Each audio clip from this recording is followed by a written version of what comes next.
Hola, buenas tardes. Por favor, tomen asiento. Vamos a realizar la presentación. Les quiero comentar que aquí hay un tema de tiempo muy implacable, porque esta actividad dura 45 minutos y ya estamos un poco de retraso. Y tenemos dos presentadores muy importantes que me gustaría que tuvieran el tiempo suficiente para comentar este libro que vamos a presentar hoy, ¿no? El Vaticano y la pedofilia, el Evangelio Auténtico. Un libro que me consta Felipe Postales, su autor, ha estado trabajando largamente, con mucha dedicación, con mucho rigor, como acostumbra hacerlo. Y que ha aparecido hace mes y medio, 2 meses. Marcial, le dejo la palabra. ¿Se escucha? ¿Estamos bien? La verdad que cuando uno observa la estructura del libro, este libro está compuesto por 7 capítulos, más un prólogo y índice onomástico que se agradece siempre. El primer capítulo se llama Contexto Histórico, tiene 89 páginas ese contexto histórico. Después tiene Pedofilia Eclesiástica, Alcance Global, 33 páginas. Legionarios de Cristo, 24 páginas. Estados Unidos, 48 páginas. Chile, Comprensión del Fenómeno, 34 páginas. Y Aplicación del Evangelio, 16 páginas. ¿Por qué doy a conocer las páginas? Para que ustedes se den cuenta de la dimensión de investigación que hay detrás. Cuando uno se enfrenta a un libro con este título, además, que dice El Vaticano y la pedofilia, inmediatamente uno se pregunta por qué el autor le interesa un tema como este. O cuál fue la razón que se definió a sí mismo para comenzar una investigación de este tipo y plasmarlo en un documento, en este caso un libro. Bueno, obviamente que cuando me llega el libro, lo primero que me pregunté fue eso. Después de terminar el libro, creo que encontré una respuesta. Entonces, bueno, ante esta cuestión siempre hay una respuesta. Pero habitualmente, cuando tú te encuentras con un autor reconocido, como el caso de Felipe Postales, que hoy nos congrega, es porque el tema, no me cabe duda, que le interesó y le pareció lo suficientemente significativo para dedicar algunos lustros de su vida y enfrentar esta temática. En todo caso, hoy tenemos la oportunidad de preguntarle también en su momento por qué escribió el libro. Al morir el historiador, me van a permitir leer este párrafo. Al morir el historiador Jacques Deboff en el año 2014, que entre otras obras escribió La bolsa y la vida, donde explica el nacimiento del purgatorio, entre otros libros, el presidente François Hollande homenajeó la memoria de este gran historiador, quien dijo: sabía leer en la historia estos movimientos largos que dan forma a las conciencias y a los imaginarios. Cierra comillas. Entonces, ¿cuáles imaginarios? ¿Cuáles imaginarios? Se preguntarán ustedes.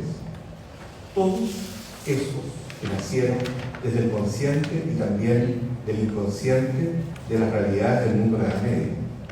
Cuestiones que llevaron a un buen amigo de él, Georges Duby, a escribir un libro que se llamó Año 2000, en donde comparó las dos épocas, tomando por eje conductor el miedo.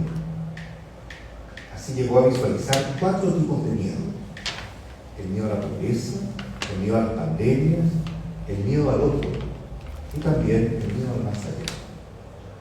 Otro autor, François Aramon, que este año, hace muy poco, ha publicado Cronos, como accidente ha pensado el tiempo desde el primer cristiano o del primer cristianismo hasta el día de hoy. Así se llama el libro. En él se cuestiona si existe un régimen cristiano de historicidad. Es interesante hacer esa pregunta. Esta pregunta que tiene por base una cuestión más que fundamental para los estudios eclesiológicos y que Artaud ha hecho su fondo de investigación a lo largo de su trayecto intelectual. No cabe duda que Lebov, Lubin, Artaud, historiadores que han mirado el pasado para entender el presente y de alguna forma proyectar hacia dónde va la humanidad. En sus estudios se refleja la inquietud de poder descifrar desde los documentos épocas que ya no están, pero más aún ser capaces de dimensionar cómo el ser humano se ha hecho cargo de problemáticas que se le fueron presentando a la luz del tiempo vivido. Así Lebov se hace cargo del nacimiento del purgatorio, que dice que nace más o menos en Stalinas hacia el 1200. Dubin, uno de los grandes problemas de los miedos es la muerte, y por su parte Artaud se preocupa del tiempo, del cristianismo. Está claro que cada uno de ellos en su forma y representación de lo pasado asume que el cristianismo es en sí un movimiento religioso del cual el mundo occidental debe hacerse cargo, ya que su presencia es ineludible. Soy un convencido que todo intelectual, estudioso y más aún un escritor necesariamente se topa con él en algún momento de su vida creativa. Y hoy le ha tocado directamente a Felipe Portales, quien se interpela a la luz de lo observado en los últimos 15 años, en donde la Iglesia Católica ha ido desmereciendo su presencia en los contextos de toma de decisiones por los grandes problemas que han acaecido intramuros, y que el propio obispo de Roma, Francisco, ha llamado abuso de poder, abuso de conciencia y abuso sexual cometidos por miembros de la Iglesia Católica, abusos que han vulnerado las confianzas de su propia feligresía. Sí, abusos. Felipe se ha preocupado de revisar uno de ellos, la pedofilia, la cual ha llamado el mal pandémico. El autor busca incesantemente una causa a este problema. Se cuestiona desde la interioridad, llegando a enraizar en las estructuras de poder las que han ido emergiendo desde los propios albores del nacimiento de esta institución.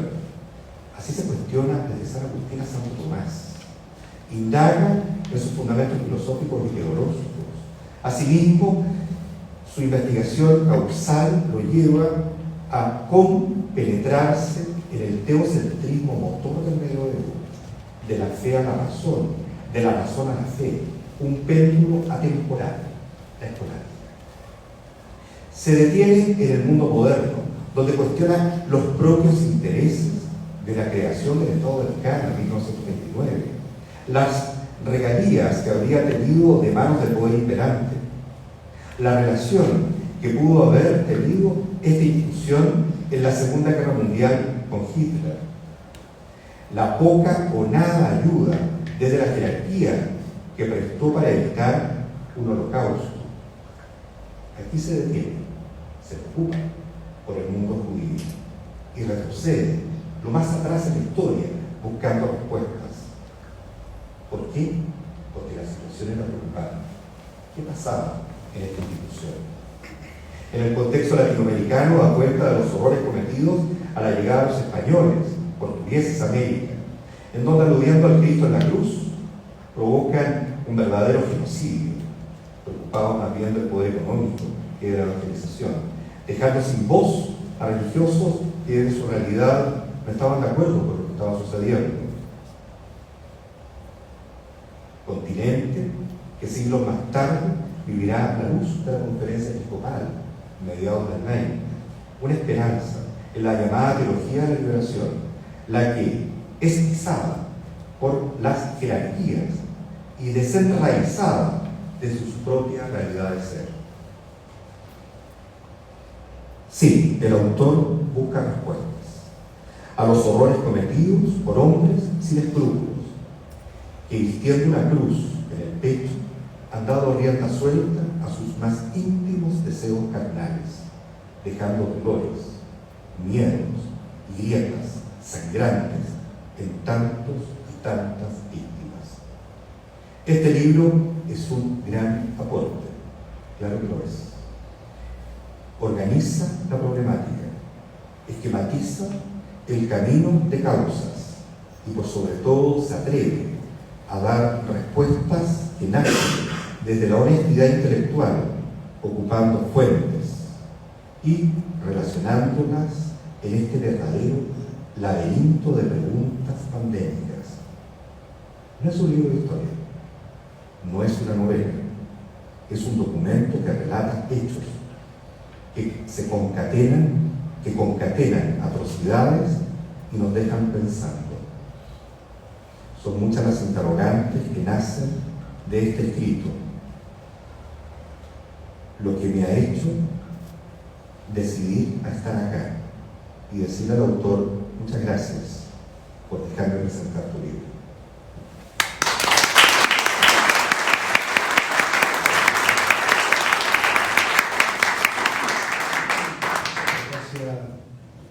Marcial. Dejamos ahora entonces a Álvaro Ramis, él es doctor en filosofía moral y política, tiene estudios de religión también, teológicos, en su formación, y actualmente es el rector de la Universidad Academia del Mismo Mundial. Álvaro. Muchas gracias. Buenas tardes a todos y todas. Muchas gracias también, Felipe, por la invitación a comentar este texto que sin duda creo que el tema o el título no refleja toda su ambición. Algo de eso lo ha reflejado Marcial muy claramente en términos de que el punto que podría ser central en lo llamativo del nombre, ¿no? El marcar la pedofilia, es la excusa o la pregunta inicial.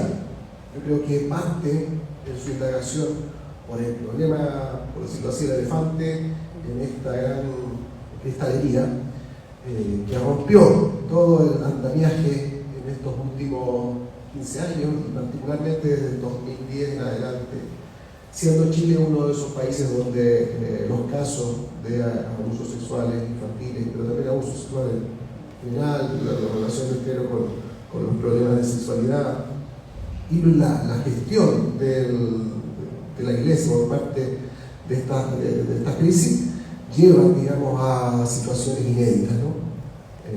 La crisis del pontificado de Benedicto XVI, la crisis, por decirlo así, de credibilidad de las instituciones católicas en todo el mundo, particularmente en Estados Unidos, Europa, en algunos países de Asia, y bueno, y en América Latina con particular impacto en Chile, ¿no?